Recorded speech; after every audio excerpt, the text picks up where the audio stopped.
বিসমিল্লাহির রহমানির রহিম। বাংলাদেশ জাতীয়তাবাদী দল পুঙ্গল ইউনিয়ন শাখা কর্তৃক আয়োজিত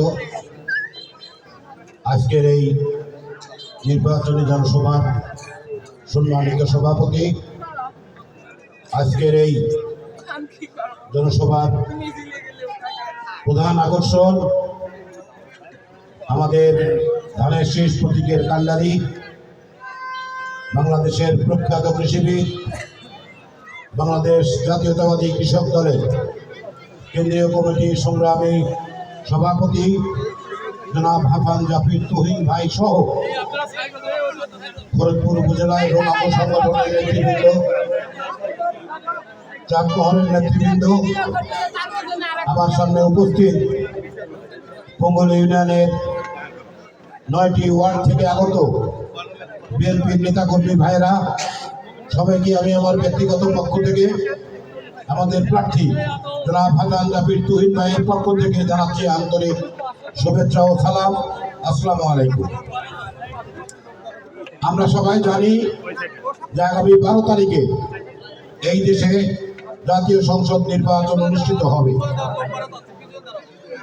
আপনারা গত 17টি বছর যারা বিএনপি করেন তারা আপনাদের প্রার্থীকে, পছন্দের প্রার্থীকে ভোট দেওয়ার সুযোগ পাননি।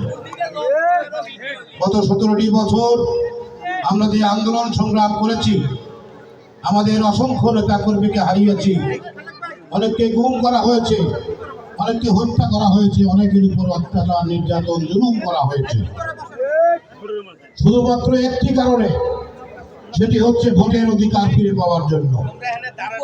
গত 5ই আগস্ট বাংলাদেশের পট পরিবর্তনের পরে একটি অন্তর্বর্তীকালীন সরকারের অধীনে আগামী 12ই ফেব্রুয়ারি জাতীয় সংসদ নির্বাচন অনুষ্ঠিত হবে। এই নির্বাচনে আমরা, আপনারা সবাই আমাদের পছন্দের প্রার্থীকে ভোট দিতে পারবো। আমরা 17টি বছর ভোট দিতে পারিনি, আমরা যারা ধানের শীষ করি তারা ভোট কেন্দ্রে যেতে পারিনি। এবার আমাদের মাঝে সুযোগ এসেছে। আমরা ফরিদপুর উপজেলার মানুষ ধানের শীষ প্রতীকে ব্যাপক ভোট দিয়ে ইনশাআল্লাহ ব্যাপক ভোটে আমরা জয়ী করব, এই প্রত্যাশা আমি আপনাদের কাছে রাখি। প্রিয় ভাইয়েরা, আমি বক্তব্য দেব না, একটি কথা বলেই শেষ করব। আপনারা সবাই জানেন যে আমাদের প্রতিদ্বন্দ্বী দল বাংলাদেশ জামাত ইসলামী, তাদের এই ফরিদপুরে কত ভোট আছে আপনারা কিন্তু জানেন। তারা বিভিন্নভাবে এই দেশের ধর্মপ্রাণ মুসলমানদেরকে ধোঁকা দিয়ে ভোট নেবার চেষ্টা করছে। আপনারা দেখেছেন তাদের মহিলা কর্মীরা বাড়িতে বাড়িতে গিয়ে মোবাইল নাম্বার এবং ভোটার আইডি কার্ড এবং তাদের মোবাইলে বিকাশ নাম্বার আছে, তাদেরকে বিকাশ নাম্বার পর্যন্ত দিচ্ছে। এই একটাই কারণ, সেটা হচ্ছে তারা বিভিন্নভাবে মানুষকে প্রতারিত করে 200 টাকা দিয়ে তারা কিন্তু ভোট নেবার চেষ্টা করছে। আমি আপনাদের কাছে অনুরোধ জানাবো, আপনারা সবাই এই 13 দিন যে সামনে আছে, কোনো মানুষকে, অচেনা মানুষকে, কোনো জামাতের কর্মীকে আপনাদের বাড়িতে প্রবেশ করতে দেবেন না। তারা যদি গ্রামের মধ্যে প্রবেশ করতে না পারে, বাড়িতে বাড়িতে প্রবেশ করতে না পারে, তাহলে আমাদের মা বোনদেরকে ধোঁকা দেওয়ার সুযোগ পাবে না। আমি আমার বক্তব্য দীর্ঘায়িত করবো না, আর একটি কথা বলে আমার বক্তব্য শেষ করতে চাই। সেটি হচ্ছে যে আমাদের দলের একজন প্রার্থী ছিল, সেও মনোনয়ন চেয়েছিল। ইতিপূর্বে দল তাকে 4বার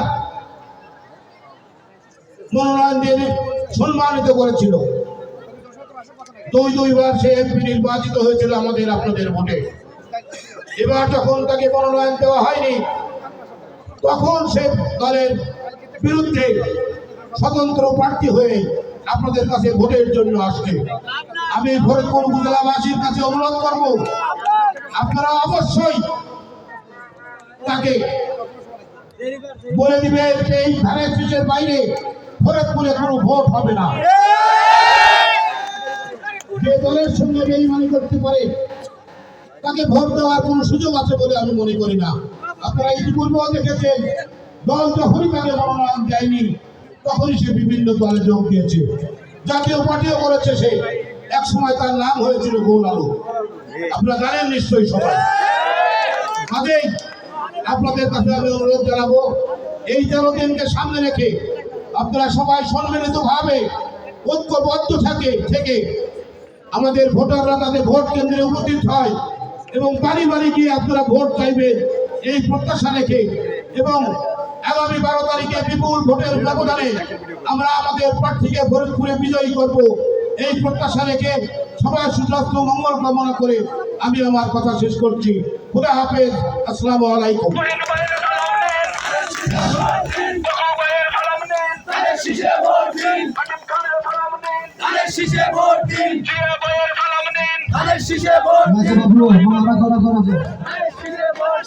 সরকারি ভাইরা